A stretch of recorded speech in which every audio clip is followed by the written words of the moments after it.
I want to share with you what I've shared with them. And one of our guest speakers knows this already because I've worked with Punya before.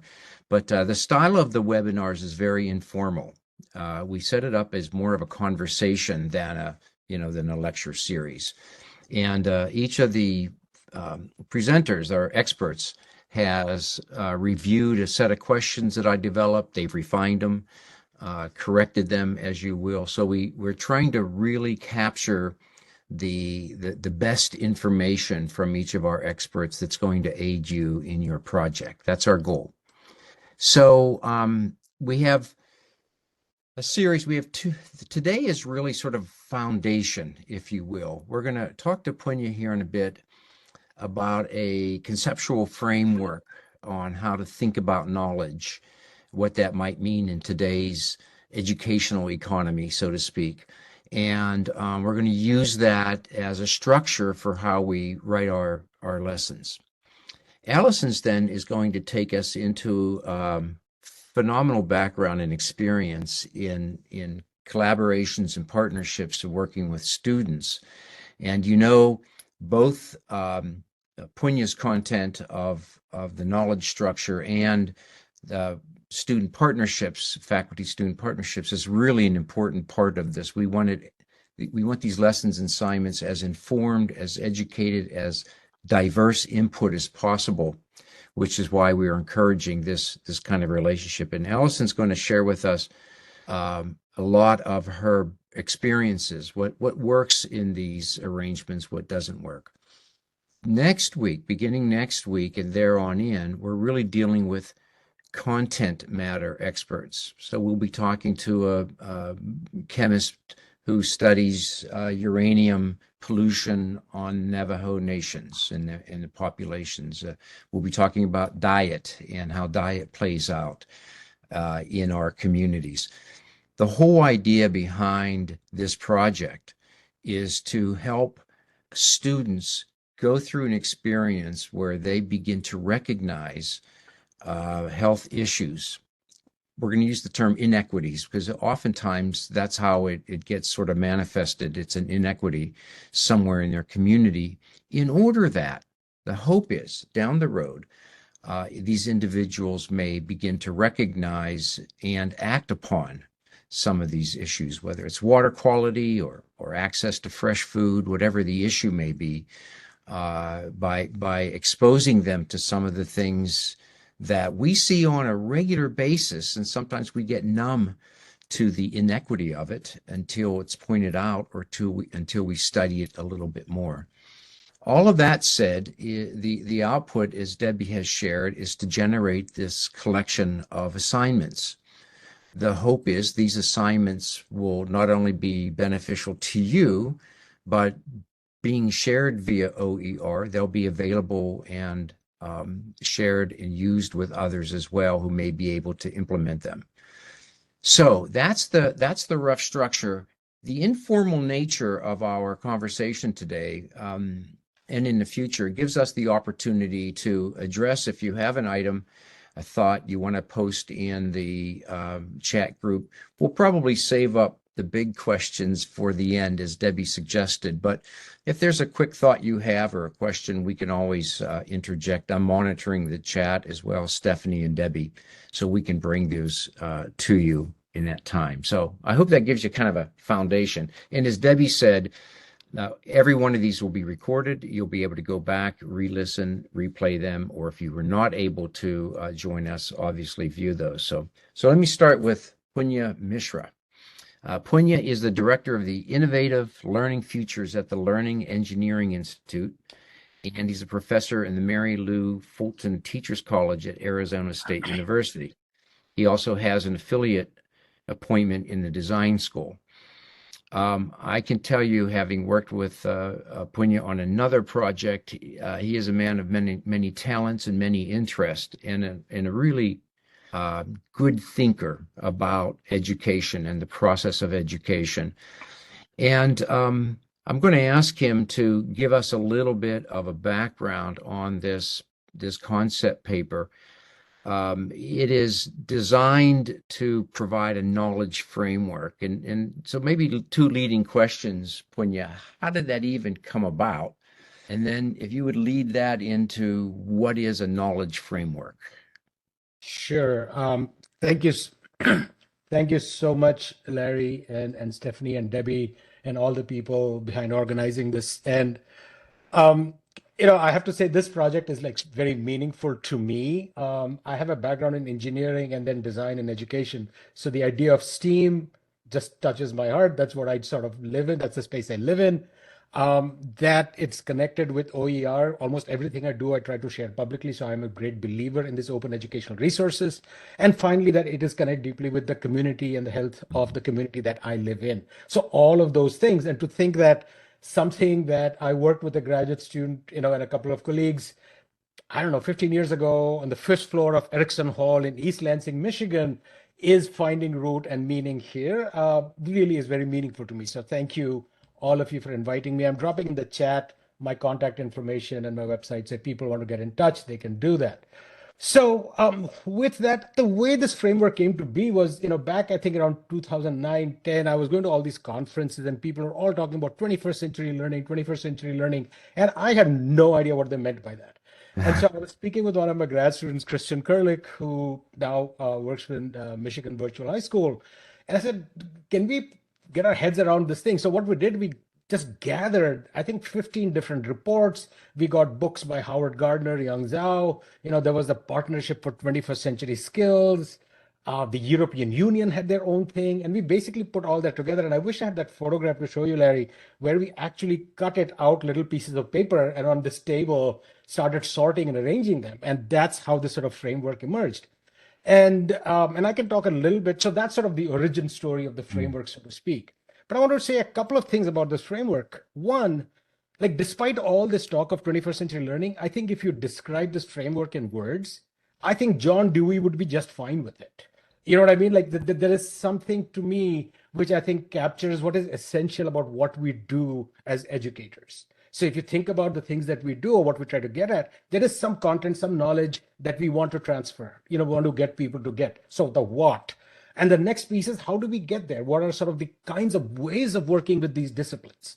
So if the what is about deeply understanding the nature of discipline or interdisciplinary knowledge, this is how do we do it, right? And so that's where the creativity and the communication, innovation, problem solving, all of those things come in. But finally, we have a third piece is the values, the why do we do what we do? Right. And that has to do with the kinds of global competence we want to develop, the kind of life and skills that we want people to develop, the kinds of value systems that we want them to figure out. So at some level, the framework is almost naive, I would say, in its simplicity. You can describe it in these words. Of course, we draw nice little diagrams. We have three circles, and then we have sub sort of points within that. But I don't want people to feel sort of overwhelmed by it. Because sometimes you see a diagram and you see a citation, it's like, oh my God, are they expecting me to, start thinking differently? No. I think as educators, as learners, these are always been the things that we have had to struggle with, contend with. And so I think what the framework does, it just gives it in one place so that, and I think we will talk more about how, you worked on developing, the team worked on developing a script or the structure, which can sort of help you. And then you actually worked on developing a lesson using that how this framework helps us in that regard. But at the heart of it, it is basically there is this core idea of what we call foundational knowledge, which is what it is that we need to know. And we talk about core content knowledge in that, cross-disciplinary knowledge. And at this point in time, we add digital ICT literacy, though I think today, if I had to write it, I would add AI to that mix as well, because that creature is now a part of our lives. Right. And the second is how do we act on that, what we call meta knowledge, which has to do with creativity and innovation, problem solving and critical thinking, communication and collaboration. And third, like I'd said, is the why, the values, the humanistic aspect that we bring into education, because none of this means anything without that, is life and job skills, ethical, emotional awareness, and cultural competence. I think these are sort of the core ideas here as a way of thinking about when we develop any kind of a lesson or something, that this can help us ask questions of it. Are we missing something? Am I forgetting something? Something like that. I could go on, but I think I will pause here and let you. That's a great structuring of this conversation and of the framework. Because of having applied this on yet another project, I got very excited about this structure because as an educator, it was the first time I saw kind of an articulation of these domains that encouraged me to ask deeper questions about what I was doing. So the one question I was just, this is off the top here, Punya, so bear with me, but as you've now, okay, it's been 15 years or so from this paper, has anything changed for you? Have you, like you just mentioned AI, have there been other things where you go, oh, darn it, we forgot to put that in? No, not particularly. I think what this framework did for me, because when we looked at this whole rhetoric around 21st century learning, and I think you're going to see some of that happening with AI today as well. It's like, oh, content knowledge is not going to be important. What we really need is like creativity and critical thinking. I think what that fundamentally misses is that unless you have content knowledge, you cannot be a critical thinker in a vacuum, Mm, right? What we are seeing in our work with generative AI, for instance, is it's really good at domains that I'm an expert in because I have the filters and the judgment. I have written code in Python. I don't know how to code in Python using AI. mm, I have no idea. The code works, but is it good code? Is it chewing up my hard drive? I have no idea. You see, and so I think that, mm, so to me, those three pieces, and then there's always this urge. There's the other piece I think that I get from people is like, if you are a chemist, you're like, oh, the foundational knowledge is what I'm going to latch on to. The other two are not as important. If I'm a person who's like in the instructional design space, I'm going to be like, oh, meta knowledge, that's what we really care about. And the humanists are going to. I think one of the nice things about the framework is that says you cannot have one without the the other. other. These two Mm, are always in a tension, which is, I think, a productive tension if you're an instructional designer. Because if you want to teach chemistry or biology or whatever, the urge to focus on that without thinking of the other two is pretty strong because you want students to get the content. But I think so. I wouldn't change anything significantly in the framework, but I think there is this nice productive tension between these pieces, mm. which is where we as educators always live. Otherwise, Sure, what's the fun if everything would be easy? sure. It's part of the fun is that there is this struggle that we try to find this balance between these competing things. I think what's inherent in this structure, this model as well, is that you're bringing the humanity back into the educational process. It's not something separate. Okay, if you're a biologist or a chemist, you think, well, I'm a scientist. There's always ethical issues. Absolutely. There's always social, economic issues that have to be addressed. These things aren't, divorced of that context, right? Yeah, and I think, Larry, just to build on that idea, I think the fact that you're doing this within this sort of the community college system, I think really underscores that. I think sometimes, like sitting in a place like ASU in this higher ed in this ivory tower, we forget that deep connection Hmm. to the work, to the professions, to the craft of that, and I think community colleges in some way are much better deeply tapped into that. And I think this piece, the humanistic piece around the work life skills, the balance, and all of those things become as maybe are more salient in that space. And I think that I really appreciate that because, like I said, I mean, I could be sitting in an ivory tower at ASU. It's easier for me not to think about that. Yeah. While I think and like you said, those are incredibly important. The other piece of that, I think, is the tie of our students to their communities. Hmm. They're not going off 4 years to some big dorm room where they're now separated from the activities. The students in these school systems they're embedded. They Absolutely. walk through their communities every day. They see these things every day. So I think your point about sort of being grounded is a really good one and maybe illustrates the functionality of this framework to this particular assignment. So I'm going to ask you a little bit what strategies you might have to help the faculty and student partners to think about how to apply this. But before we go there, I do want to tell the story and talk a little bit about my experience with the framework.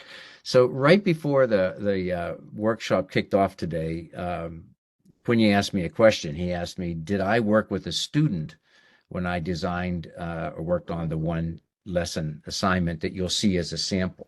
So let me back up a little bit. I have been I'll call myself an armchair biologist all of my life. I didn't go into biology. I always said if I had a chance to redo my career, that's probably, and specifically for me, would have been environmental sciences. Um, and so when Stephanie and Debbie and I were talking about, well, we need to come up with a sample lesson, I said, oh, I'll volunteer to write that because I've always wanted to write something around water quality, and that was my initial thought. As I started going down that path, the Debbie and Stephanie were tremendous mentors for me as I went through it because I have been an educator. I have written lesson plans, but the depth and thinking required in to fill out the form that was crafted for these assignments really challenged me. I had to, st- I was, my terminal degree is in instructional design, so I know the language, but I don't know that I always walk the walk. And Debbie and Stephanie sort of forced me to do that. But I needed a student. I needed someone else to work with. Well, turns out I have a colleague here in our community who just retired from the high school system. She was an environmental biologist, and she's a good friend of mine. We connect through a couple other projects we work on, and her name is Susan. And so I thought, well, maybe I can use Susan as my pseudo student. Now she's probably a little more advanced than a lot of students would be, but I'll tell you, she first of all, she was all about it. She loved the assignment. She loved the concept of what we were doing. Again, she's in the high school level, which again is closer connected to directly to the community. So I worked with Sue on this for a period of several weeks, and Stephanie and Debbie. And I'll be upfront with you, it was not easy. It was quite challenging, as a matter of fact. I had to think a lot. But what I found, and this is what I'd shared with Punya earlier, because the assignment process forces you to apply this framework, I began to think a little deeper about it, and it caused me to reflect and improve my lesson because of that. I know it's better now than when I started without the framework, and I think Punyan, that's where we're very excited about our faculty team, who may need to reach out and get some insights from helpers. But I think the value is going to be a much richer, a more applicable product in the end. Now, I don't know if you've had others do anything like this, Punya, where they've literally applied it to No, development project. actually, what was impressive was that the structure that you guys have created. I don't know who was sort of taking the lead on developing that. Debbie gets Uh, credit on that one. okay, Debbie gets Yeah. credit for that. So thank you, Debbie, for that. Because when we did the NSF project that Larry, you and I were a part of, we gave this as a pretty open framework for people to think about the lessons and engineering curriculum or things that they were creating. So I love the structure there, but I think that if you are going to be a person or team working on something like this, there are a couple of things I would really sort of think about. Mm, A, don't overthink it. mm, Start with something small. Like, okay, I'm going to take a smaller unit and I'm going to play with it and start thinking, if I have emphasized the content part, how can I build it in such a way that students get to interact with each other, that there is collaboration in this process, that there is, some aspect of creativity in that, and then thinking of sort of what are the deeper values that I want them to get out of it. So irrespective of where you start asking questions of yourself.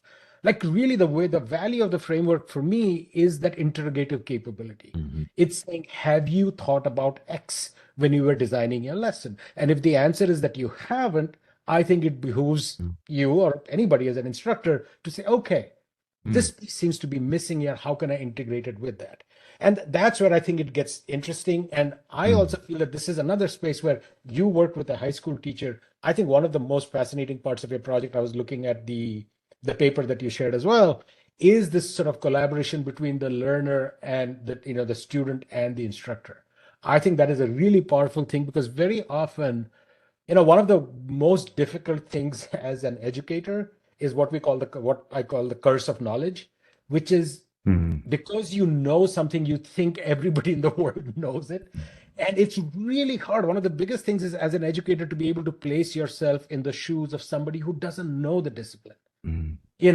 because we might use terminology in a way, we might use language in a way that is actually quite distancing, that actually pushes people away from the domain. And having that partnership with the student, and I think there will be some effort because there will be miscommunication or misunderstanding, those are natural. But if you can make that work, I think it will be incredibly valuable to the student for sure, because they will get to see a professional at work. And that's a great role model, modeling to have. But I think as much for the instructor, because they will see their discipline or the ideas in a new light now, in ways that they had not thought of before, or will be able to identify barriers or conceptual blockings that they hadn't considered. So I just think that I think what I love about this project, when I'm comparing it to the NSF one that we've done before, I think is the structure that you're giving, that Debbie has developed, and the model, which is that of students and like professors or teachers working together. Yeah. I think those are sort of additions to this, which I think are really powerful. Yeah. At the And end of the day, if I can just yeah, add go one ahead. thing, Sure, is sure, sure. start small. Don't think you have to check off every box, right? Because some assignments will emphasize one over the other. That's okay. But ask yourself the question, how can I incorporate some of these humanistic values in my lesson? Or how can I dive deeper into the foundational ideas? How can I think about digital, so on. Just so think about this as a tool that is continuously asking you questions. And through that process, I think of dialogue with the tool itself, I think you'll come up with ideas that will surprise even you. I really appreciate your saying that. Don't feel like you have to go deep on every domain. There'll be some that'll come more naturally Mhm. to you, but I think what you're pointing out is at least Absolutely. consider the other ones. Alice, I'm sorry to do this to you here quickly, but I can't help but think to draw you into this conversation as well because of Punya's comments. Do you have any thoughts? We're going to go a little deeper on your content in a bit, but I just wanted to give you an opportunity here. I know you've got some thoughts going in your head. Well, I do have thoughts, but I mean, I just was writing notes to myself about how I'm gonna say, like Punya said, earlier in the conversation. So really, I mean, just to echo this point about the different perspectives you're bringing, how impossible it is to remember for Mm, faculty where students are, and how impossible it is for students to know where faculty are, and that dialogue, between the two, it's really a reciprocal benefit. You get insights in both directions that are incredibly useful. So I'll just say that for now because I'll say a lot more later. But just to okay. say, I'm sitting here agreeing with you completely. Thank you. Thank I you. knew the two of you would be of like minds, and I've shared your each of your papers with each other, so you've had a chance to get the background. Thank you, Alison, for taking that. So Punya, we've got this process set up, we've got the framework set up. Um, is there any way that I can, as I'm looking at each of those domains, is there any way I can go deeper into those, like specific strategies? Like, okay, you mentioned AI earlier, and I had a thought. I'm thinking, well, shoot, foundational knowledge. I mean, AI is a tool. It's one of the things it does really well. Is it is a good digging tool. Mhm, mhm. Are there other tool So sets like that? I will mention two things. So one is I think AI is a great thought partner. So one of the couple of things, and I do a lot of work with Gen AI right now. For the last 4 years, I've been writing and thinking a lot about it. So a couple of things to keep in mind. So one is I always call these large language models, whether it's Chat GPT or Claude or Mhm. whatever you're using, think of them as being smart, drunk, biased, extremely confident interns. Okay, they're smart. They know a lot of different things, but they're prone to take a sip while they're at work. They are biased because we are biased and the training Yeah. data is biased, so be careful about that. But they're supremely confident. Always like, yep, this is the answer. But once you know that, you have a really good partner on your side. Interesting. Right? So that's one. Second is this is my with my student Melissa Ward, we came up with this actually just yesterday. We were going back and forth, and we said, don't use AI if accuracy is what you care about. Mm. Right? Don't use AI when accuracy is important because it's going to make stuff up. That is inherent to its nature. But as a thought partner, it's awesome. So if you're stuck with like, oh, I am teaching, I don't know, some topic, let's say, I don't know, what did you mention? Health equity issues around Mhm. food or something that way. And like, I don't know how to connect it, how to make it more creative for my students to collaborate on something. Ask AI, give me 5 ideas. You don't have to buy any of the 5 ideas. You don't like any of them, say, give me 5 more. It'll keep going on and giving you ideas till you find one that resonates and works for you and with you.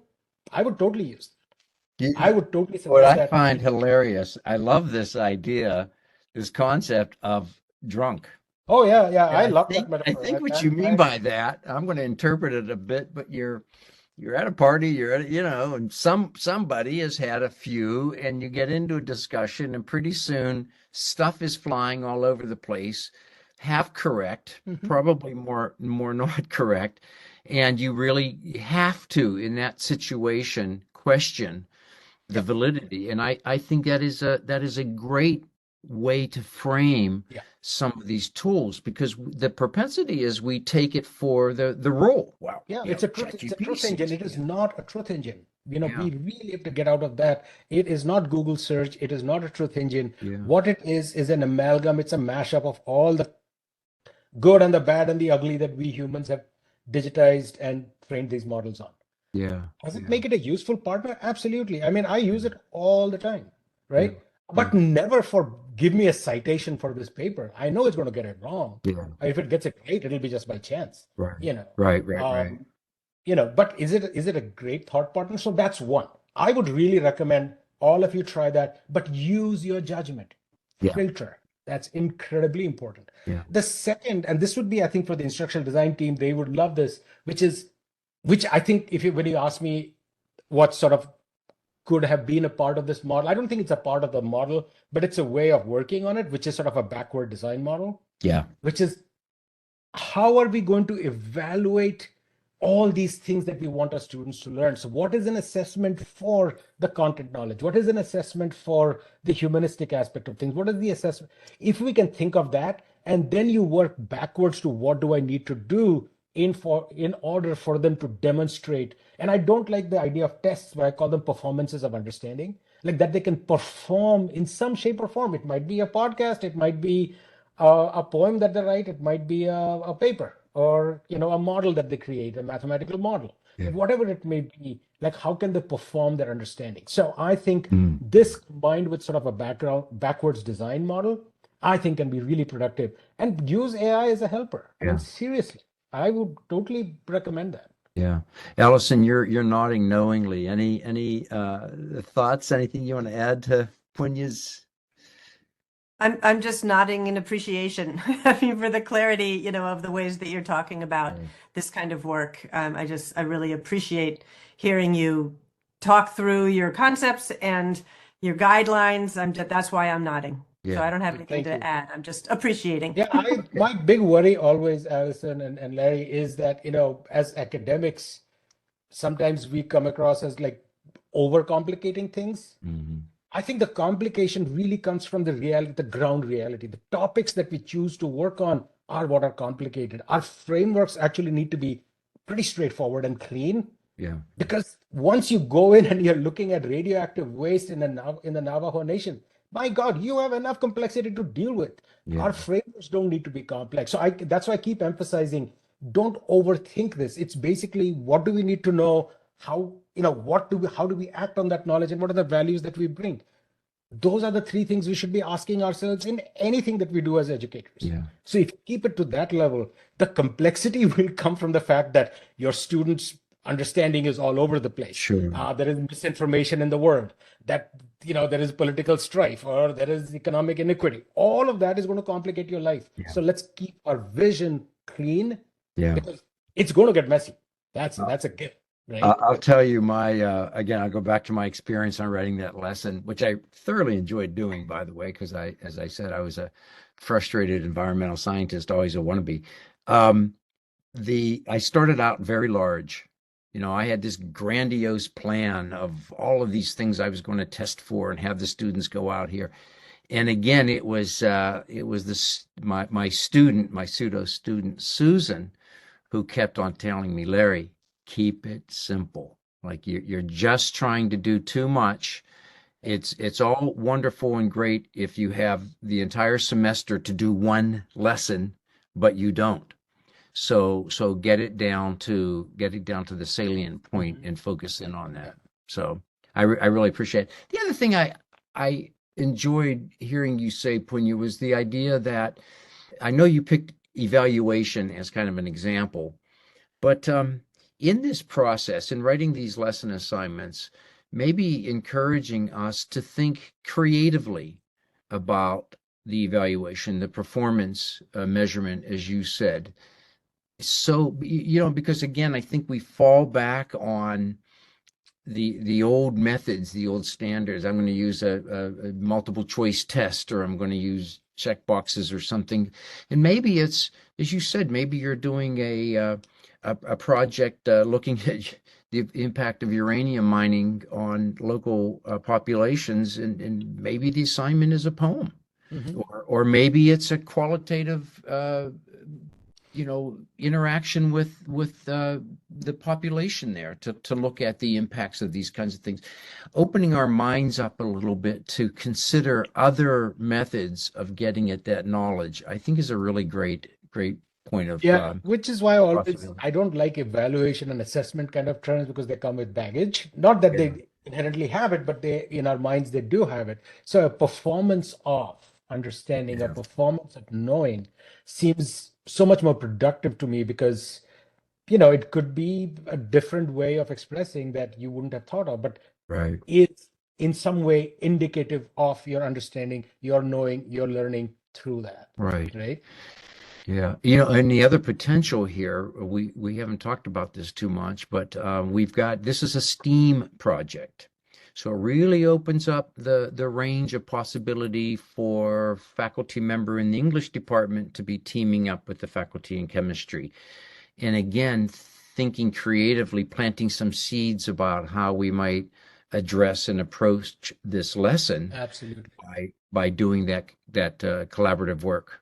Yeah, I mean, this semester I'm teaching a class, a master's PhD seminar on human creativity and AI in education, and it's all about this transdisciplinary creativity. Yeah, It's all about crossing disciplines, and yeah. so we'll see. We've had one class meeting so far, but I'm really excited. How did it go? Well, first class went well, but then it depends if they come back, Monday. Yeah. Okay. Okay. Well, But I'll Punya, skip thank you down. so much. This has really been enlightening, and I'd like to just pause here for a moment and invite anyone on the program today. If you have a question that you'd like to post into the chat group, please feel free to do that. Um, Debbie was being modest here and said, not just me, we had others but I think that whole team effort idea goes to the very point that we're talking about. We had, a dietitian faculty member, we had a retired instructional designer, and we had a current working instructional designer on this project. And it was really the diversity of thought and approach and we sort of had each other's back all the way through the process. I think that hopefully will come out in the long run, and it's something to think forward as these faculty teams kind of get organized, which goes to Alison, goes to sort of Alison's particular domain. So thank you, Punya. Thank I you. don't want to Yep. I don't want to go too quickly there before. Thank you for sharing. It's always a pleasure to Well, interact I'll with be you. here. We can, Okay, continue. So I'm just going to mute myself and just listen. thank you. So let me introduce our next guest. First, by way of the before story on this, when we were talking about various speakers, it was Debbie Baker who said, "Boy, I've got someone in mind, but I don't think we'd ever be able to get her." She says, "I just love this person's work and her thinking and all. And then Alison agreed to join us, and it's been marvelous. Debbie was very happy, and I said to Alison as we were doing a little bit pre-work a couple of weeks ago, this domain and the excitement and the experience that she brings to it, I think brings such hope to the educational process. So by way of introduction, let me tell you that Alison Cook-Sather, I hope I'm saying that correctly, Alison, is the Mary Catherine Woodworth Professor of Education and is the director of the concentration in peace, conflict, and social justice studies at Bryn Mawr. I don't know if you're busy right now, Alison, but I'm going to guess you might be. A lot happening in that domain. And you're also the director of the Teaching and Learning Institute at Bryn Mawr and Haverford Colleges. You got 30 years of experience. A lot of your research, I've not been able to go super deep, but I was able to skim a lot and see the themes of these student-teacher partnerships or teacher-student partnerships and the impact, which I think is the really promising part of all of this. You've done lots of workshops all over the world, actually, and my guess is every time you do a workshop, you add something, a new piece to the puzzle that you've been working on. So thank you, Alison, for taking time today to join us. It's a pleasure to have you here. So that's your background, which is very impressive. But I'm going to ask you to start with maybe a different question, and that is the why in these partnerships. Why should we be paying attention to or attending to or even considering these kind of relationships? Yeah, thank you, Larry. It's a pleasure to be here, and I've really enjoyed, that's why I was nodding so much, listening to the conversation so far. I can see that you've thought through carefully, who you want to have in dialogue here and what your goals are. So that's very inspiring. So I would say that the most basic why of this student-faculty partnership idea is that I believe that conceptions and practices of teaching and learning are most informed when they result from dialogue, between teachers and learners. And so we need to create structures to support that dialogue because we don't really have places like that where we're really talking about teaching and learning, as processes rather than teaching and learning content, right? I mean, most of the work that faculty and students do together, unless they're in education, is around content that students are wanting to learn. So we need to create structures and spaces and intentions around that. So the first version of this kind of teacher-student pedagogical partnership work that I did was in 1994 between secondary students and college students who are preparing to be secondary teachers. So I had this idea of pairing these two learners, but at different levels, across the college and the secondary school as part of our certification program. And then in 2006, I adapted that model to support undergraduate students and faculty through what's called our Students as Learners and Teachers, or SALT program. That's a name that the students came up with on their own when they helped to co-create this program back in 2006. So at that time, the why of trying to create those kinds of dialogues and conversations had a very particular purpose, which was to create more culturally relevant and responsive teaching practices.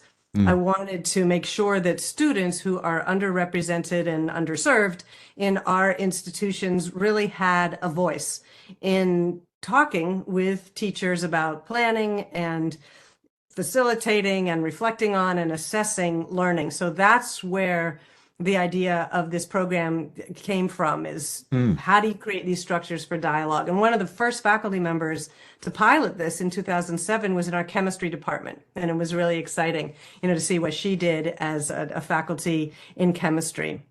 And really the goal, what keeps me doing this work, the why that continues to be relevant to me, is that it absolutely changes the faculty-student relationship, to learn how to be in dialogue in this way, to have permission, to be talking about teaching and learning in this way. It really creates a more relational, equitable, life-affirming way of being. And really, the people who do it are changed forever. They can't go back, to just sort of doing teaching and learning on their own. So that's really the why. That's how I got started with this work. So, the one thought I have is, what's the alternative? Okay, is the alternative what most of us do as Yeah. experts? We know our domain. I Yep. know my content Yep. domain. Yep. And to go back to Punya's model, I know the knowledge stuff, I Exactly. know the substance, but I kind of stay there. Exactly. And I might improve it over the years with new papers that I might read or such, but I probably don't often step back and look at how that content domain plays out in the real world. Yeah. Or what students bring in general as learners to that conversation. I mean, Mm, what you're describing there is a one-way delivery, right? That's what Paulo Freire called the banking model, yeah. right? It's teachers depositing information, knowledge in students' brains. And that's, Mhm. as we know from a lot of research, that's not really the way learning works, right? People have to be more active. They need to be more engaged. And this adds a sort of a level of metacognitive awareness and reflection for students and also for teachers as they really think about what does it mean to be teaching, not just sort of doing what was done to us or what wasn't done for us. Those are the two main modes that teachers often have. But really, it becomes more of a dialogue, about what makes sense for learning this particular content for these particular people.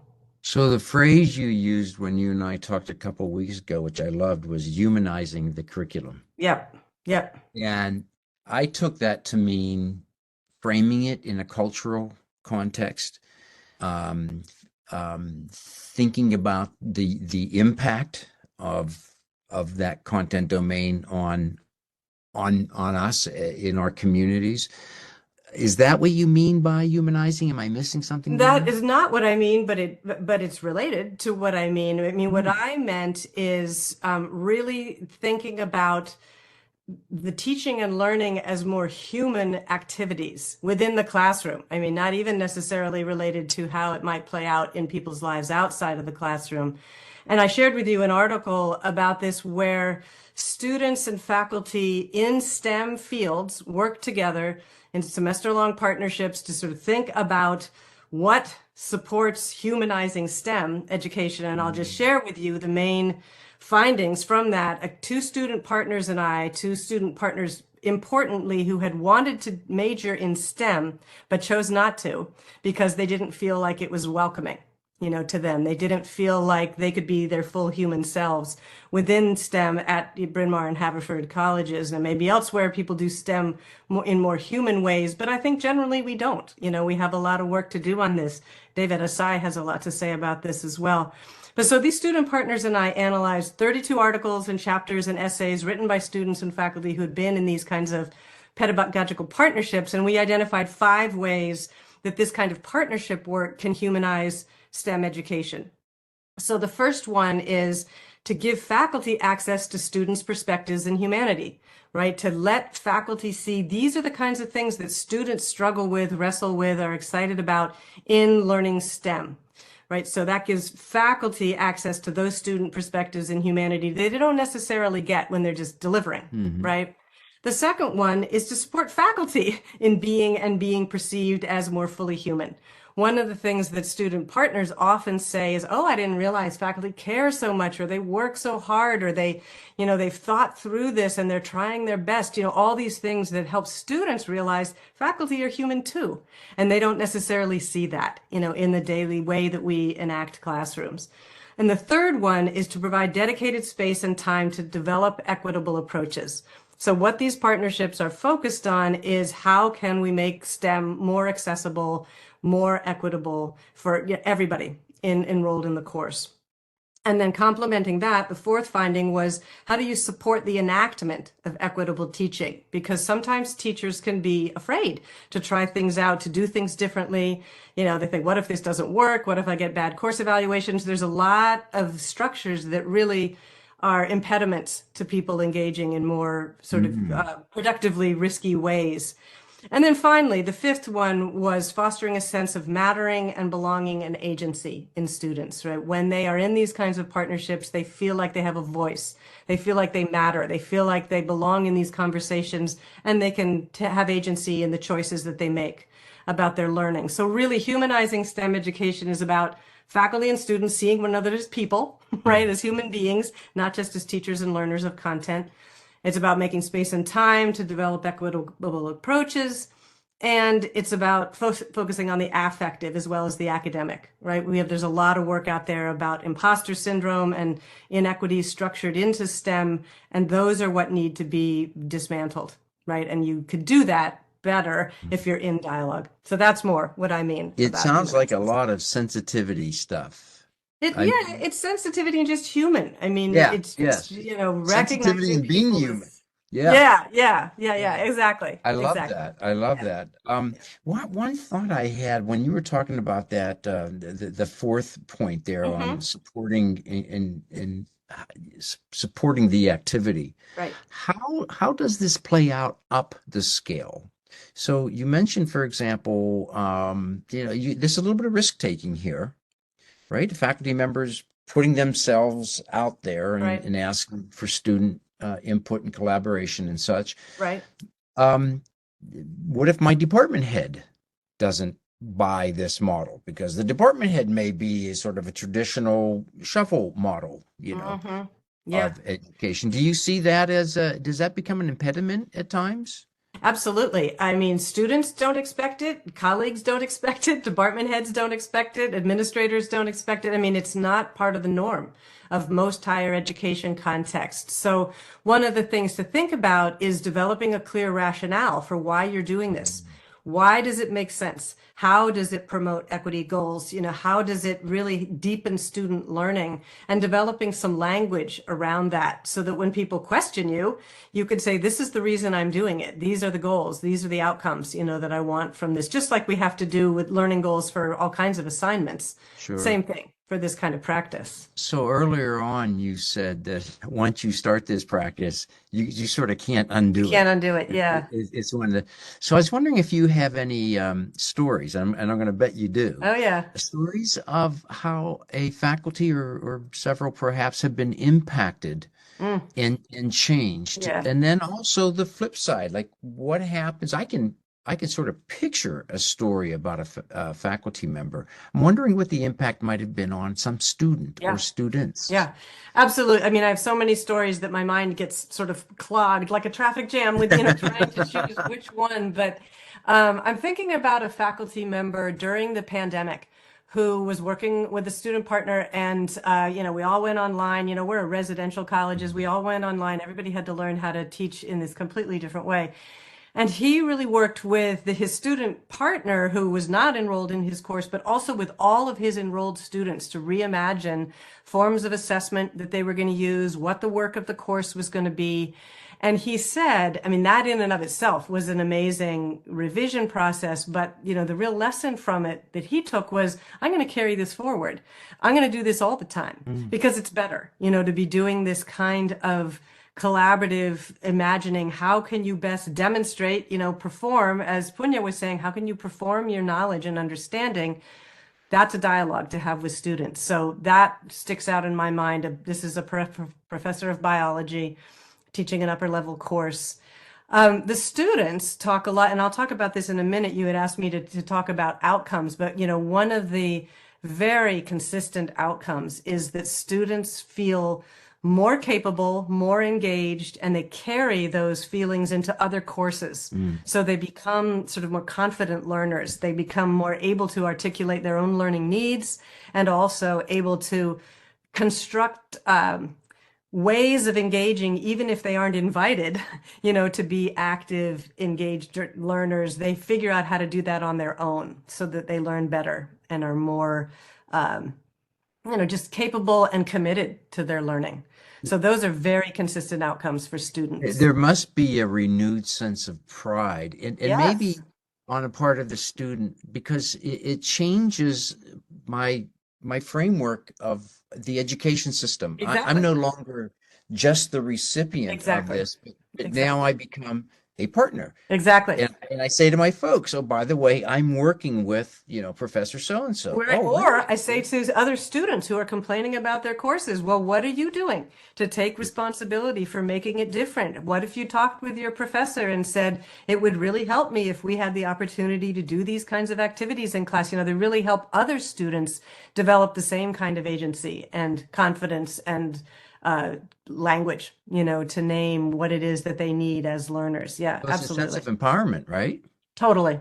So That that's is one of the so words cool. that they use very, very often. That Yeah. is so cool. Yeah. Wow. Wow. It's way cool. And for the faculty member then, um, you must get this question.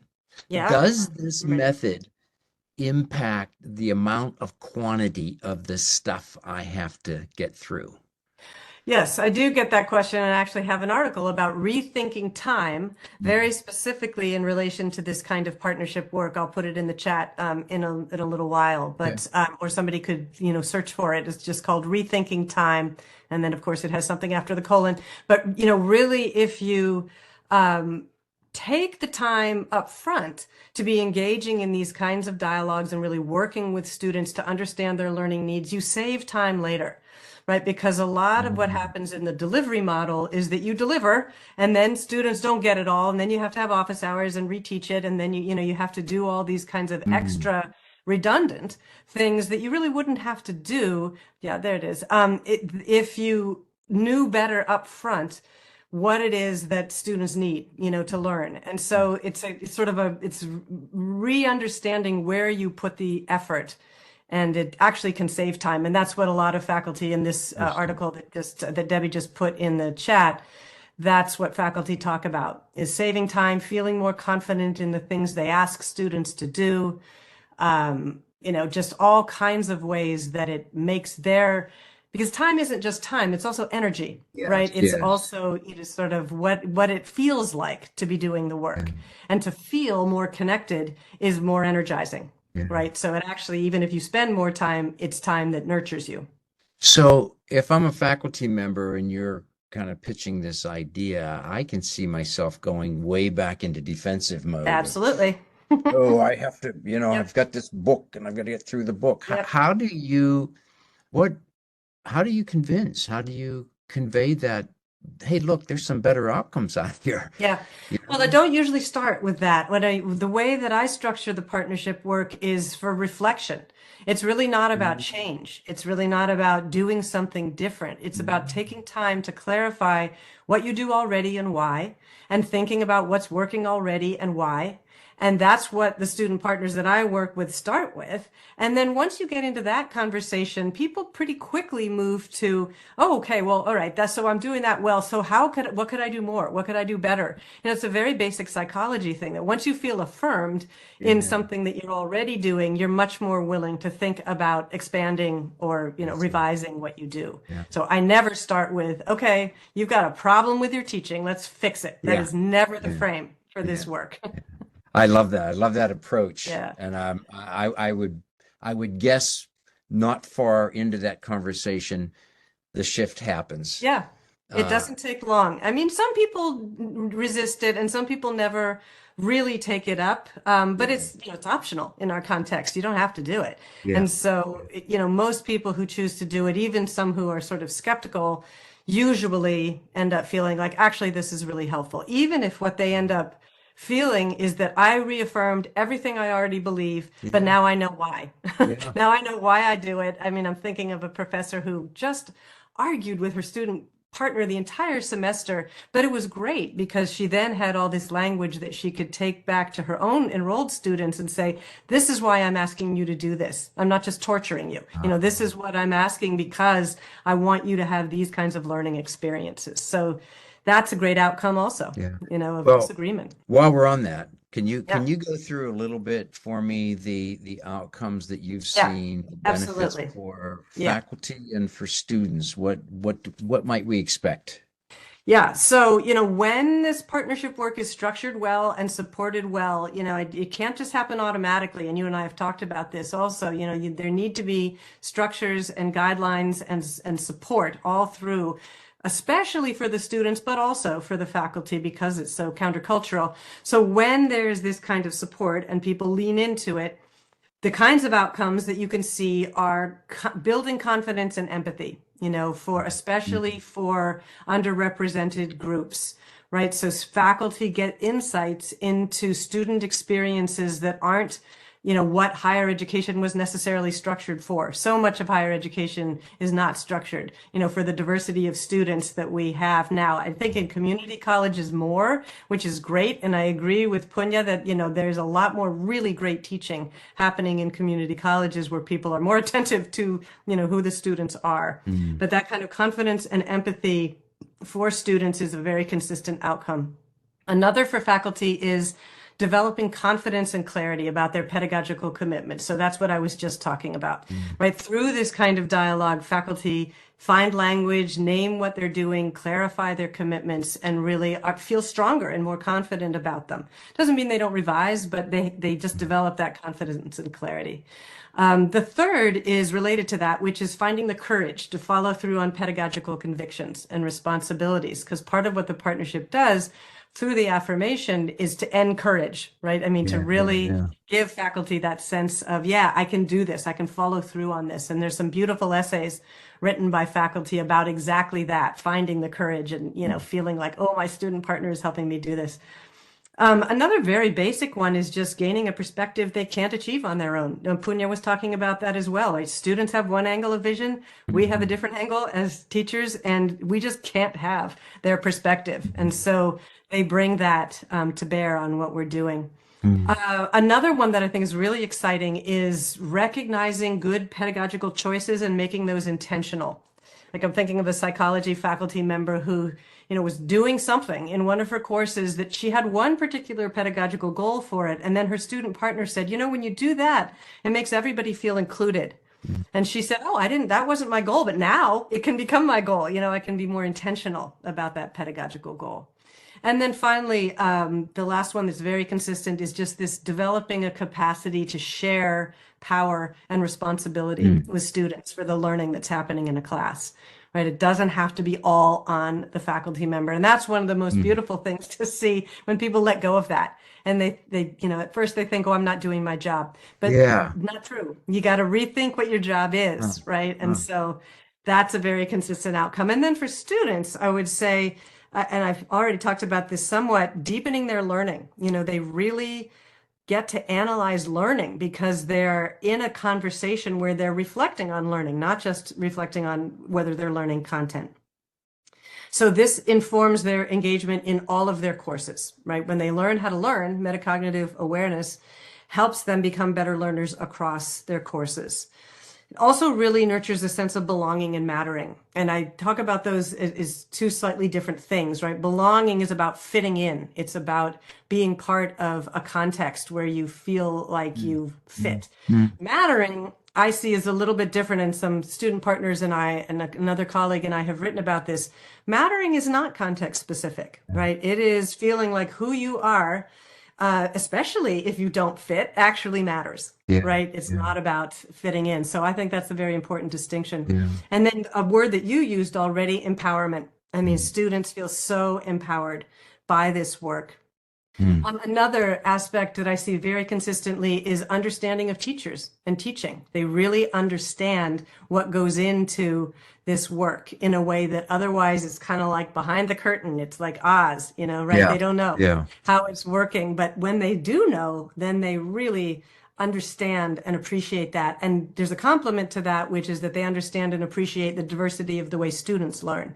There's a lot of variation there. Everybody's sort of taught to be an individual in this sort of Western culture model of education, but they recognize, that person needs this to learn, and that's really different from me, and that's okay, right? And so then the final few things are students' evolution as active agents in their own and others' development. And I've given you a couple examples of that already, where they say, well, what are you doing? Or what could you do? Or you could talk with your professor about this, in real sense of agency, not just passive recipients. And then finally, building job skills. I mean, the job skills that come out of this, if you look at the NACE career competencies, that you can hit every single one of them. Wow. Communication, professionalism, equity, all kinds of things, that students develop the capacity through this kind of work. So that's a very quick summary of a lot of the outcomes. I love it. I love it. One of these that kind of just jumps out at me is when you use the word mattering. Yes, that really resonates for people. It just is like, well, yeah, and I'm wondering how that impacts persistence. Yes, Do exactly. students then saying, all of a sudden, my institution, well, let's start with the faculty. My faculty recognizes me, maybe my department recognizes me, maybe the institution values me Hmm. and recognizes me differently and treats me Yes. differently because I have this new relationship Hmm. with my learning, my Yeah, own learning. yeah, exactly. I mean, the mattering, it's again, it's transferable across context and relationship. Yeah. It's within a person, you feel like you matter. Belonging is more relational, right? It's again about fit within a certain context and with certain people. But mattering, you can have a very different perspective, a very different experience, a very different orientation, goals, all of that. And yet you can be valued, for that. And so I think that's what's key about the mattering. Yeah. What's kind of cool about this project and the fact that we're working with students in community colleges is that they're also active still in their communities. Right, right. I'm just thinking about the potential for this experience to transfer then into, that Exactly. power of, yeah, of agency. Exactly. Exactly. And a lot of students talk about that. I'm thinking of a student who goes to Florida Gulf Coast University, right, which is a Hispanic serving institution. And she was working during the pandemic in partnership like this and also in a hospital nearby. And because of the partnership work, she was able to demand different conditions under, pandemic conditions, under those pandemic circumstances, really insist on work conditions for herself and for others that she never would have had that sense of agency Yeah. or confidence to do that. And it was really transferring what she got through the partnership work into her workplace in the community. Yeah. I would Yeah. imagine the word I thought of it that I created in my head when you said that was transforming, that it was transformational for that Absolutely. I'm person. sorry, my phone was going off. Yeah, That's it is okay. transformational, totally That is transformational so cool. and across So, contexts.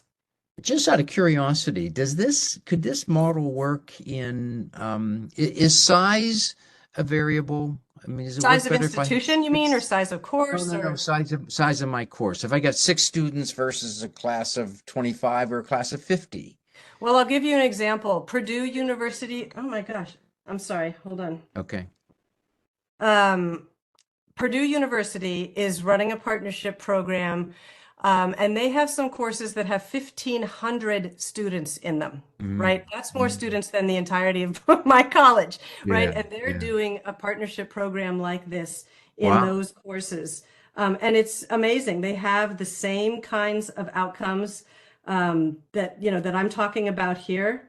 Mm. Um, it's really striking because that's always the question, Wow. is this really only possible in small contexts? But Right. no, Yeah. no, absolutely. You can That, do it across kinds of institutions and size, of course. that's really that's exciting. I'd It love to is. learn more about that Yeah, because I'm from a R1 institution up here. We have English classes with 1,500 students in them. yep. And it is for the most part, it's a shovelware Yeah, model. yeah, no, Yeah. absolutely. And my colleagues at Purdue, we actually have an NSF grant. I'm a co-PI on that, and we're working on a number of articles, a number of presentations, Wow. on this work. So there'll be work forthcoming for you to look at. I love Yeah, that. Thank it's you. exciting. Hey, we have a couple questions. I'm going to see if we can blend these into our Yeah, conversations. What are the best practices regarding a dialogue with students in reference to assessment? Because you yeah. mentioned, one of the things, and Punya mentioned when he was talking about the idea of revisiting how we think about assessment. Absolutely. Absolutely. Some of my colleagues in Scotland have done a lot of work on co-creation of assessment, what they call student staff partnership in assessment.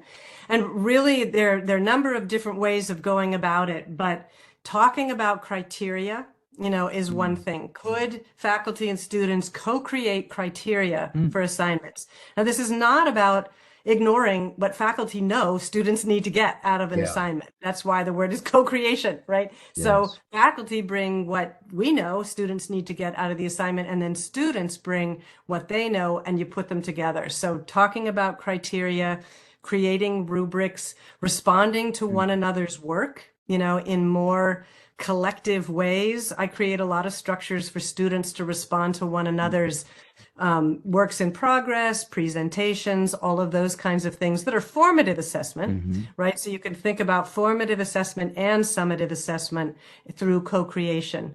But there are many ways of just making explicit what expectations are, talking through them, having students revisit those at different points in the semester. I have, for instance, what I call a course commitment form that students fill out. I have all of the assignments listed. And then I have a box where students can fill in saying, this is how I anticipate completing this assignment. And they can choose a percentage that it's going to count for them in that class. And it's not like, oh, I want this to be 100%. Can't be that. It's like, this is between 15 and 30. This is between 20 and 40. So it has to add up to 100. And at first they're like, I don't know. I mean, I don't know how to do this. And then as they move through the course, they say, oh, I was really afraid of this assignment, but now I'm really excited about it. So I want to change the percentage to be this. And it's amazing, again, the empowerment and the thoughtfulness that goes into the choices they make about how they want to be assessed and, what they want to be assessed on. So it's all of those kinds of conversations around expectations, criteria, process, feedback. And again, it's not about faculty, saying, okay, I'm throwing my ideas or my criteria out. It's not about that. It's about putting those in conversation. Can I add a little personal Yeah, story please. here? By all means. I absolutely, Alison, loved everything. I think we have a mutual appreciation society going on. It's wonderful to connect with you and your ideas there, right? Yes. So this is a class I was teaching many years ago when I was at Michigan State, and second class, I realized nobody had done the readings. Right. And I was like, why are we here? What's going I on? understand Yeah. you guys are busy, whatever. So I said, something, I had these things set up, planned for how we would do things. I'm actually going to leave and I'm going to go get a coffee. And you guys figure out how you want this part to be done, because those readings are essential. And if we don't do them, class doesn't work. Yep. Right? Some people are confabulating stuff or skimming it as they're speaking. Some people are silent. So they couldn't believe I actually left. And there was a coffee shop Right. nearby. Yeah. So later I found out they sat silently for a few minutes, just staring at each other till somebody went out and looked out the door and said, no, he really has left. And they sat and discussed. And when I came back, they had a whole plan. And their plan was so stringent. I was like, you guys are being too tough on yourself. Exactly. That's So what we happens. then negotiated and we like, no, let's cut this down, because they had we're going to post we used to have a listserv or whatever in the class back then. We're going to post questions and everybody's going to discuss, blah, blah, blah. I said, no, that's way too much. Too much. Yeah. Right. So I said, so how about we do this? Everybody has to post 2 questions to the listserv, and my job will be to rearrange and sort the questions and bring that to class that we will then discuss. That's great. And classes, let's say on Tuesday, you have to submit by Sunday or something. Yeah. No, that's a perfect example of Such co-creation. a wonderful, Yeah. and I'm having the same situation with the class I'm teaching right now. We are supposed to have a discussion on Slack and it's not happening. So I'm going to throw it to them on Monday. I'm like, I get it. This was my idea to do it this way. It's not working. That's perfectly fine. But we are in this space together for 15 weeks. Yeah. Let's be respectful of Figure it out. Yeah. Be respectful. Listen to one another. Co-create. Yeah. That's a great example. Yeah. So Well, I always thought that was such a. I just did it on the spur of the moment because I was a But it little worked. afraid, I think, and I didn't want to lecture them because what's the point of that? But they came up with a fabulous plan and it worked through the semester. And I, that, there'll be that some weeks- point about just trusting students, to know themselves, to have high standards. I find the same thing that you do. When I invite students to set criteria, they are tough. And I think, wait a minute, what do we need to do this for? Really, the goal is this. That seems a little harsh, so Exactly. absolutely. Yeah, no, that's funny. We're discussing this because just before this meeting, I have my students do a 15-minute activity before class, during class. Each group gets to lead one. These guys have come up with a plan which is so elaborate. And I'm like, guys, let's cut it back, cut it. And so that I love what you're saying, which is if you give them honestly, they know that you are honestly treating them Exactly. with respect. they will blow you away. Yes, they will. And you, in your job, would actually be to sort of pull them back a little bit and bring it back to Alison, as you were saying, what is the purpose of this activity? Exactly. And And when they can we have that build in reflection understanding, into that, whatever, right? yeah, Yeah. exactly. Fabulous. Thank you. Exactly. Yeah, I can just let the two of you go for the rest No, of no, it. you facilitate. Do some facilitating here, Larry. I'm trying. So the one thing I think, Alison, I think you were the one who made the comment, but now I'm getting my speakers mixed up, which is maybe good. I'm thinking about the transferable skills that you're providing students into the workplace, into the knowledge economy of our learning today, Yeah. right? It is so different than it was 50 years Right. ago. The way they have to take these, I don't know, maybe negotiation skills, the communication Exactly. skills. Yeah. Exactly. It totally, yeah, I've done a number of presentations on that, actually, in several different countries have asked me to talk about that because, as you're saying, that's the new reality, right? And so how does this work really prepare students to be functional in the workplace, not just as, cogs in the wheel, but really with agency, with care, with thoughtfulness, with capacity. And it does, students who have done this work write back to me, come back and say, this helped me so much in negotiating with my boss. This helped me so much, in really figuring out how to create a space where people feel like they matter, and can do their best work. All the kinds of things that come out of this, students then take with them. Now, the downside is that the kind of collaborative spirit and partnership spirit isn't everywhere, right? I mean, you got to work together, but it isn't the same kind of partnership spirit. So sometimes students talk about feeling frustrated, with the sort of the lack of the ethos that goes along with this work, even if they have the skills. So that's a challenge, for us to be helping them work through. I would imagine finding the workplace that values that kind. We may all believe and agree that it is perhaps the most productive and so forth, but I can't imagine every workplace is set up like that. No. Or they might say they are and they really aren't. There's a lot of places that espouse these kinds of values, but the reality is not so much. They're not there. Yeah. So, Alison, as we're kind of looking forward now, our faculty members are just going to beginning to think about their lesson assignments and what they might go into. Right. In terms of how they do that with a student as a partner, can you give us some pointers on what not to do? I'm sorry. First, let's do what to do. First, what to do? Yeah. And then maybe circle back to that. Like, what are some of the pitfalls, things we want to avoid? Yeah. So first thing, build rapport. Right? Don't jump right into the substance. I was just a student consultant, we call them student consultants, was saying to me yesterday, I met with my faculty partner and she immediately wanted to say, okay, this is what I want to work on. And I said to her, well, wait, let me learn a little bit about you and, what your background is. And then she said later she was able to come back to what the faculty member had shared to build on that.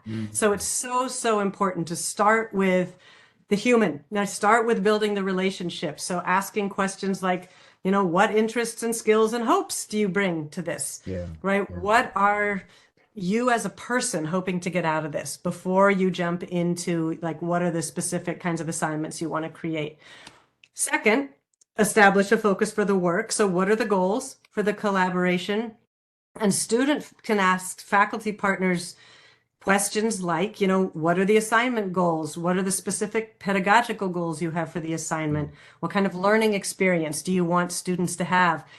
Sometimes faculty need to articulate these for syllabi and all that, but it's different to be in a conversation about it, especially with a student.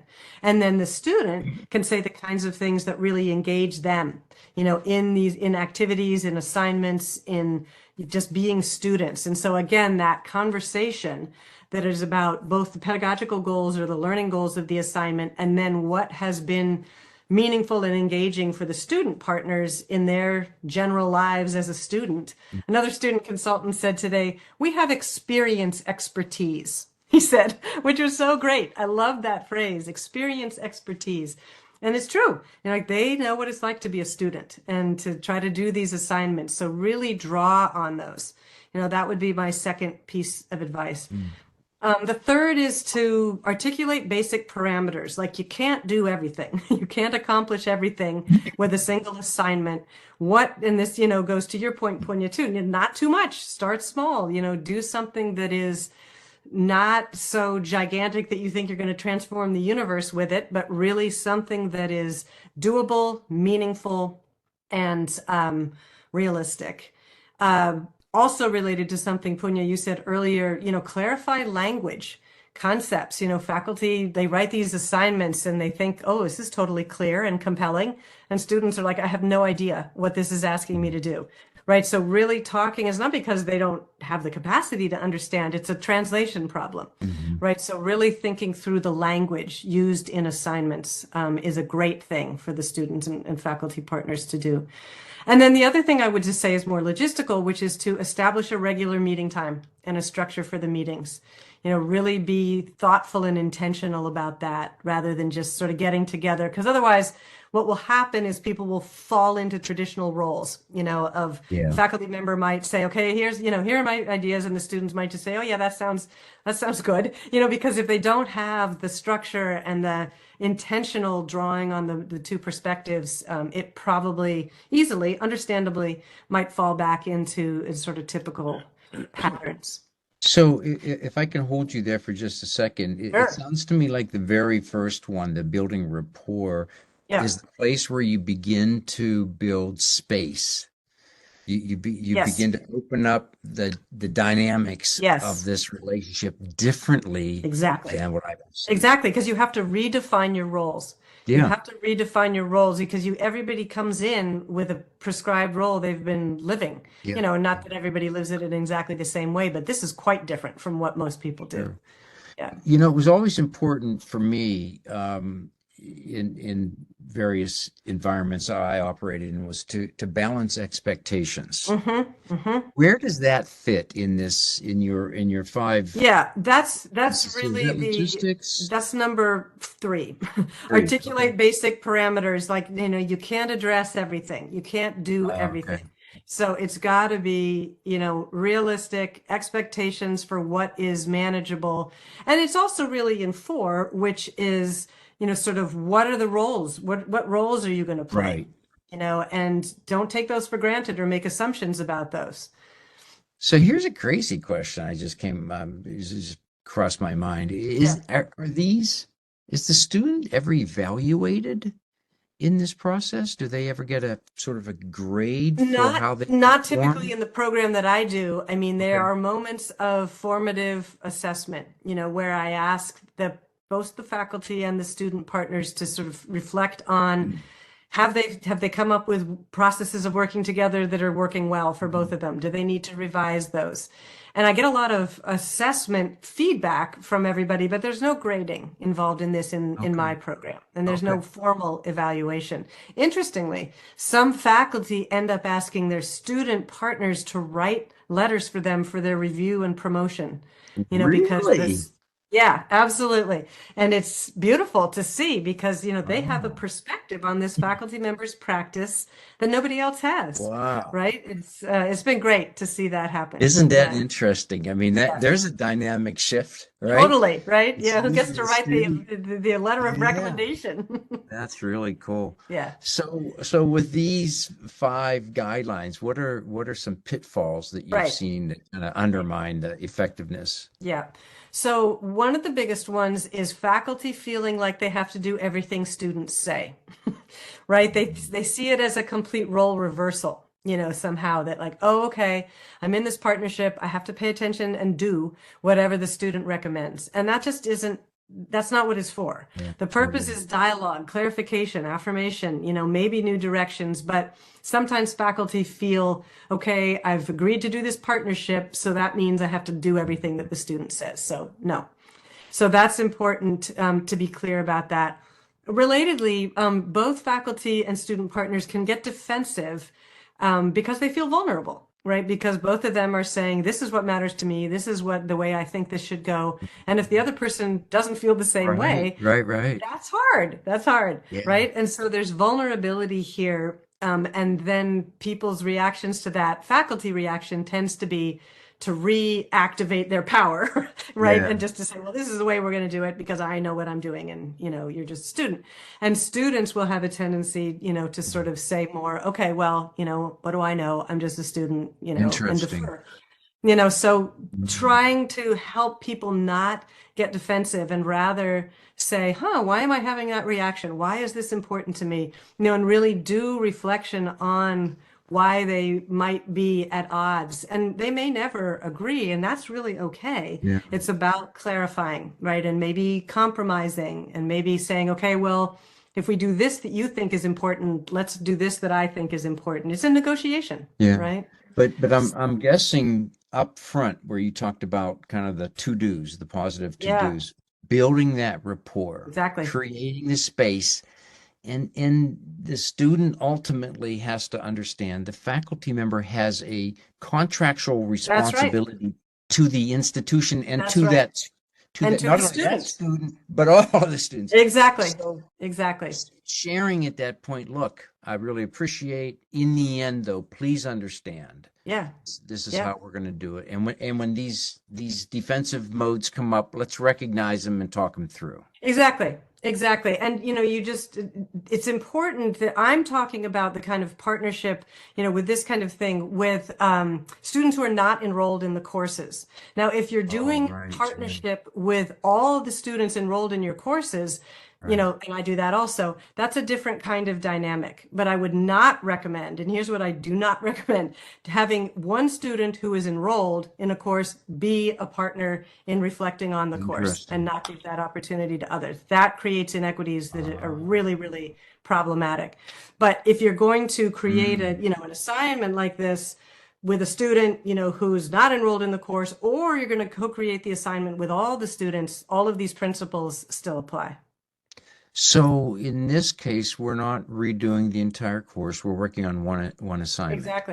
Exactly. And we work with, can we be using one student from our current class? Are you still recommending that's not a good practice? I do not recommend that. I would say maybe the student who took the class previously, maybe a student who's in an affiliated field, maybe a student who's in a not affiliated field. Most of the student partners in our program aren't in the discipline with the faculty member they're working So with. why, Alison, why is that? Why don't you want to? What are the downsides of picking a student who's currently in my class? Oh, the power dynamic is terrible. I mean, between that student and the other students in the class, and just mainly that's the problem.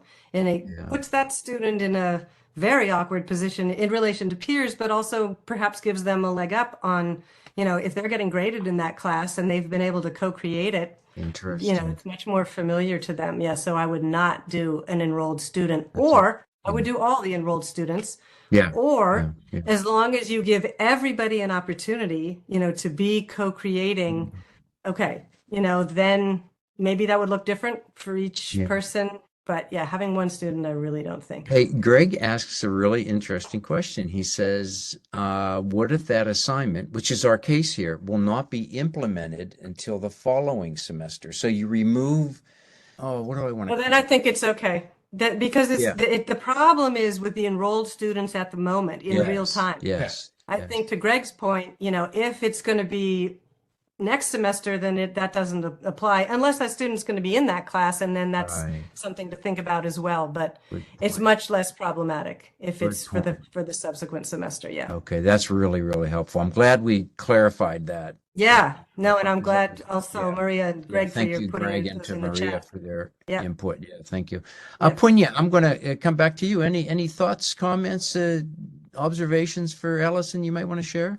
No, I think everything, Alison, that you said really resonated very well.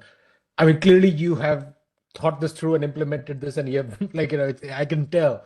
But mine has been more sort of instinctual in sort of just leaning into how do you get students to be active agents of their own learning. And I'm seeing this in this class that I'm teaching right now. There are some students who are very uncomfortable with this. They want to be told yes, what they to are. do. That's right. They want to be told what to do. And That's my exactly thing is, right. this is an elective class. Yep. Yeah. You don't have to be here. I don't have to be here. And we are here for 15 weeks. We are stuck to each other. Let's make the best of it. And how do we get there? Yeah. Yeah. I mean, that's the question, right? And Yeah. and you know, and honestly, I can see for some people, the light goes on Yep. and they want to jump in and they get it and they want to be a part of it. For others, it's a little bit more That's like, right. how do I please Punya? That's right. And I mean, if there's one consistent feedback that I've gotten in all my years of teaching is we could not figure out what he wanted from us. Yes. And I wear it as a badge of pride, which is like, no, because you're not doing it for me. Yeah, that's hard. That's countercultural, to Yes, schooling. it's very Formal much. But schooling again, doesn't. I think there's a little bit of privilege here that's speaking, which is I'm teaching at the master's level and at the doctoral level, where I think a little bit more freedom Mhm. is I can expect. It's a little harder when I've done it with undergraduate students for them to feel comfortable with that. Yeah. No, yeah. And that comes from Yeah. comfort in that space and all that. But no, I really, really it really resonates with what I'm trying, and next Monday is going to be interesting. So I'll just give one example of rapport that you talked about, right? So I never have give a discussion on the syllabus. The way I do it in the first day is you have 20 minutes to read the syllabus, and the person who finds the most mistakes in it gets a prize. And initially, I used to put in mistakes deliberately, and now I realize that I'm so clumsy that I actually will always have mistakes. I always have mistakes also. Because Yeah. some date will say something Monday here and will say Wednesday on the wrong place or Yeah. whatever, right? Yep. And it's such a blast because they all read the syllabus. Mm-hmm. And then I have a leaderboard of how many mistakes you found, and the winner gets a prize. That's candy a bar or fun example. I just my first class was 2 days ago, and I sent all of the enrolled students my syllabus ahead of time on a Google Doc with open editing access, and I asked them to answer a couple of questions about the course. This is in fact a course on co-creation that we are going to be co-creating, so it's very layered. But they went in and asked questions. I said things like, where do you see points of connection to work you've already done? How could you imagine applying this to, other spaces in your life? And the dialogue that emerged, on the right-hand column of them talking to me in the syllabus, but also talking to one another was really exciting. And we talked about it in class, and they said, yeah, I really felt like, already I was getting to know people and, being able to imagine things that I could do and how unusual that was for them. So, there are many versions of that kind of dialogue and co-creation that you can have with students, all your students, as well as, a single student you're working in partnership with to create an assignment. Well, listen, I'm going to draw this portion of our webinar to a close, but I do want to make an offer. Larry, before Yes, you do that, we have, there's a comment in the chat. Fernando made a comment about the power of self-determination is clearly highlighted through the discussion. So I just wanted to mention that. But also, Lynn had asked, how do you do that kind of collaboration on criteria in an online class? And I know that was a little bit ago. So That's okay. It's okay. No, we can talk about it. And just to this point about self-determination, actually, my colleagues at Purdue are using self-determination theory to analyze the kind of partnership work that they're doing. So it's a very relevant noticing, that is absolutely central to this kind of work. And that, they're using the whole self-determination theory construct to analyze their partnership work. In terms of how you do this kind of collaboration on criteria in an online class, we don't typically teach online classes at Bryn Mawr and Haverford, but we did during the pandemic, and all of this that I'm talking about here also can take place online. I started during the pandemic using shared Google Docs for everything, all class plans, syllabus, everything. And I've continued doing that because it actually is kind of amazing as a space to co-create. And so you can use those kinds of tools to do everything electronically that you might do in person. Wonderful. Well, thank you, Debbie, for catching those questions. Are there any other thoughts or questions from our audience?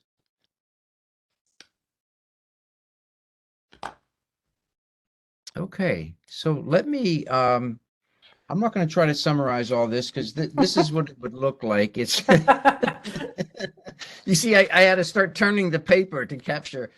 I want to thank both of you for joining us. And the offer I wanted to make was, as we move through this project, and we'll have some real life experience here, Punya, we're going to be able to come back to you and say, hey, we in a real applied manner, we took the knowledge foundation structure and put it to work. Here's some of the outcome of that. So I hope you would be open to that. Allison, we'd love to come back to you and say these are some of the things we found, what worked for us and didn't.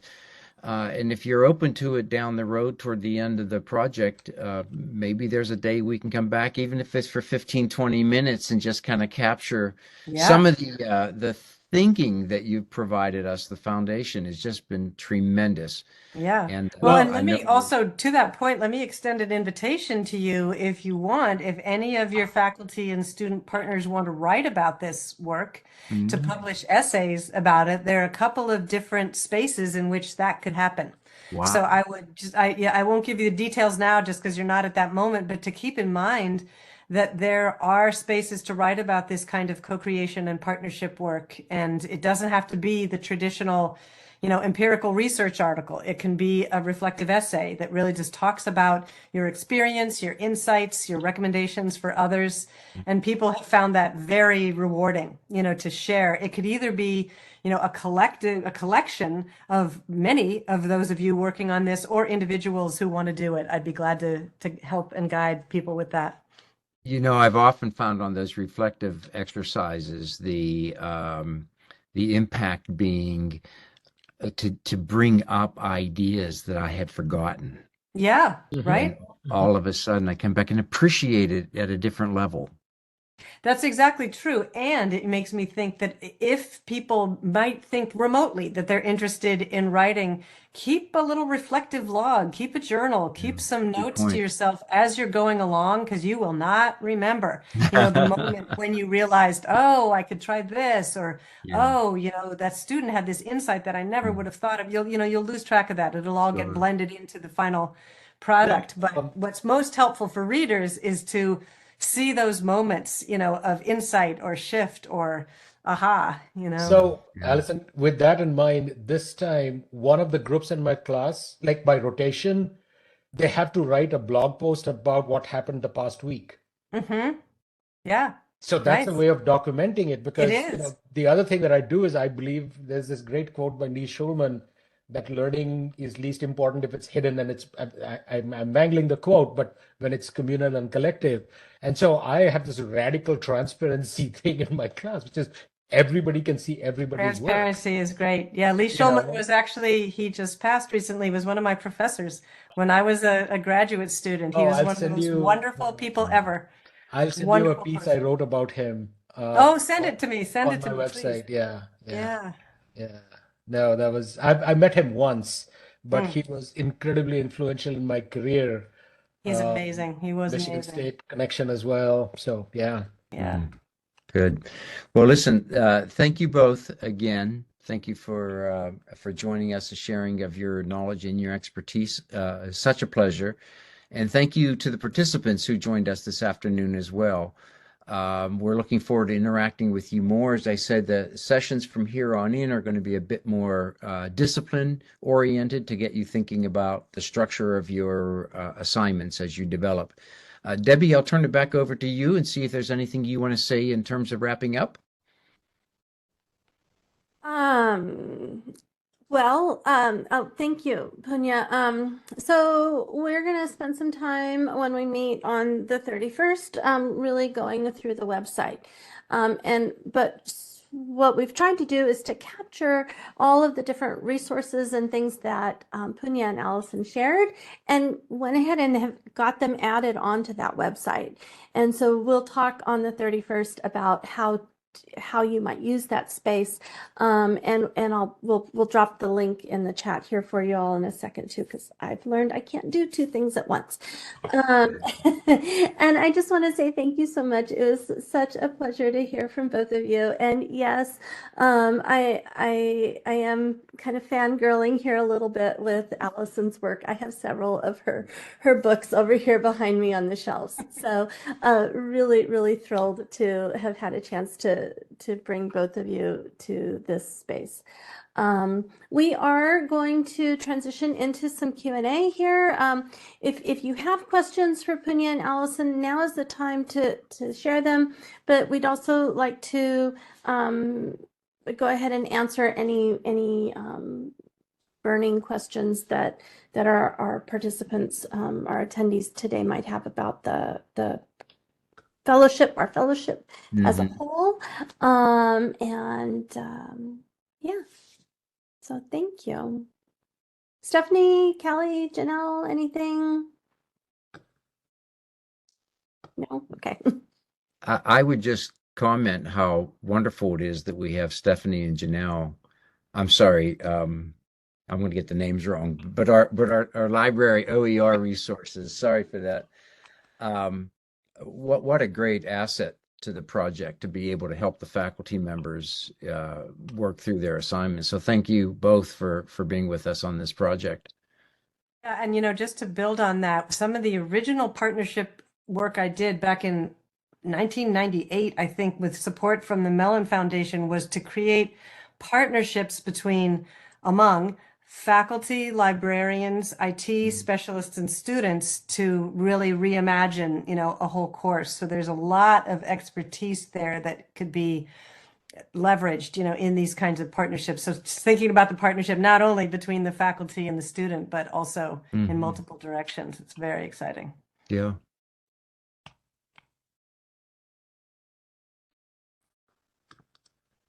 Any other thoughts or comments?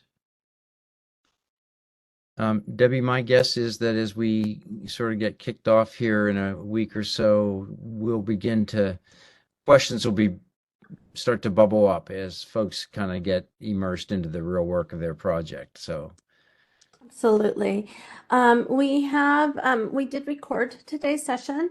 We'll get the recording posted on the fellowship website. Coming up here, I'm at the mercy of WebEx, and it is Friday afternoon.